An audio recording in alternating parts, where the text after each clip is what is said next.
Hey y'all, welcome back to the channel, and today I got a real interesting idea for y'all because I was just sitting here thinking about it yesterday. After I made that video yesterday, I was just like, man, what else could I talk about? Then it hit me. This man, Hirohiko Araki, always puts very interesting and surprising real-world historical events into his parts.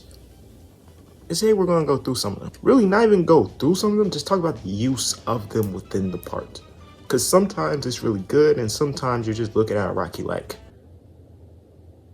why is that there? And like, we could really just start off with part one. And because I don't know if a lot of y'all remember part one, I have some memory of part one, and there are two real events I want to talk about.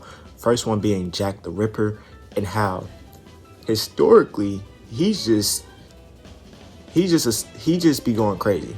But in the anime, he got turned into a vampire and started going crazy, which I feel like Araki doing that, it was only to further push Dio up and like make people realize how much of an evil threat Dio actually is. The same with Dio gaining the guards or the knights of that one queen in part one who got assassinated.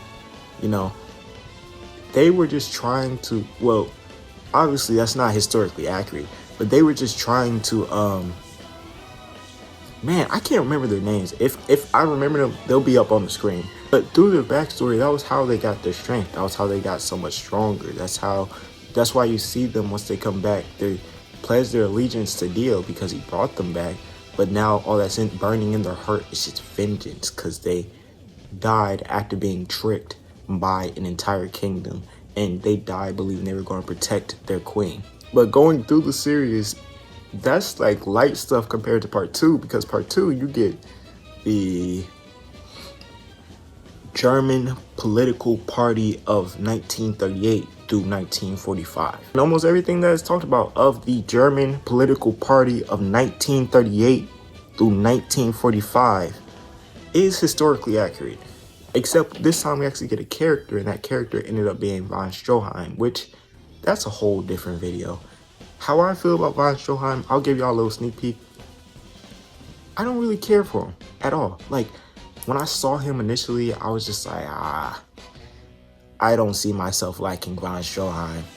And of course, you could be like, oh, well, he helped save the world. But like, at the end of the day, yes, he did. But then he went right back to messing the world right back up. Like, he went right back to it. It was literally said at the end of part two, he went right straight back to the army. Him saving the world ain't changed shit. But look at part five. Araki, he's well known to give you historical settings and like historical places that his characters will go to.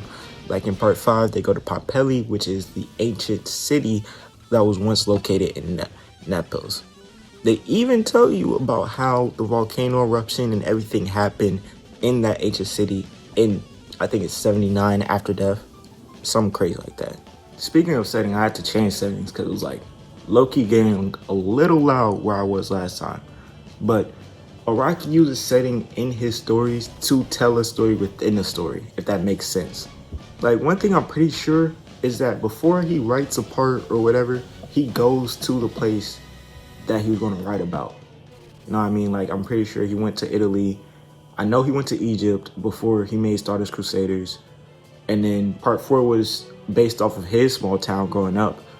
And while using those historically accurate events, he'll take conflicts that go on during that time and put them into his story, which is why we saw World War II as a big conflict in part two.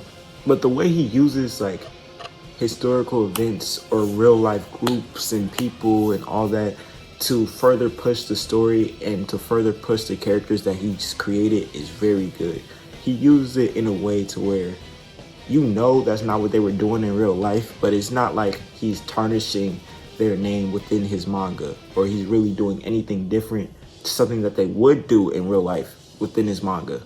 Then we get to part six, and with part six, for those of you, I'm just gonna warn y'all, I'm talking about the triple K. I'm talking about the triple K. I'm gonna let y'all know right now. And in part six, the triple K eventually gets called because it's a long story, but Pucci he didn't know he had a brother, or like a brother that was alive. So his twin brother, who ended up being adopted by a black man, ends up dating their sister, like their younger sister, who's like, I think she's like 15, 16, and then the twin brother and Poochie, they're like 18. And Poochie, he's like, yeah, I gotta break them up. So he calls this random white man to help him break them up, and then it turns into a mob, a triple K mob. That's not good. But I will say this.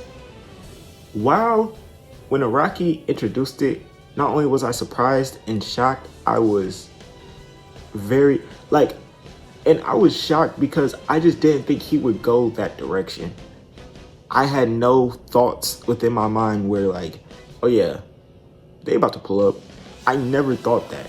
So then once they do pull up and you see the panel and you see everything that happens to Poochie's twin brother Wes, you see everything that happens to Wes, you're just like, oh my God. But honestly, the use of it was good because he used it at the right time. It's not like he used it on someone who has a stand and then now you're just seeing the stand user barbecue Triple K members, which I'm not saying I wouldn't pay good money to see, but he used it in more of a, I guess you could say, accurate way for the time, because that was the 90s. He used it in a more accurate way than having them get crucified or whatever the case is. And really the final thing I really want to talk about in this video, because all of these things, they've been on my mind, but the final one was the fact that Jesus shows up in part 7. If you don't know, I'm sorry I just spoiled you, but he does show up. He's there. He shows up. And when he shows up, I will say this, it makes perfect sense just because of part 7 and what basically the premise of part 7 is about. The whole premise of part 7 is getting this man's body. You're trying to get the Holy Corpse. That's what everyone's chasing for. That's what Funny Valentine's looking for. That's what Diego starts looking for. Everybody wants it for different reasons. And I would say the reasons are pretty valid, honestly. That's when Araki, he makes, I feel like part 7, everyone has some validity to what they want.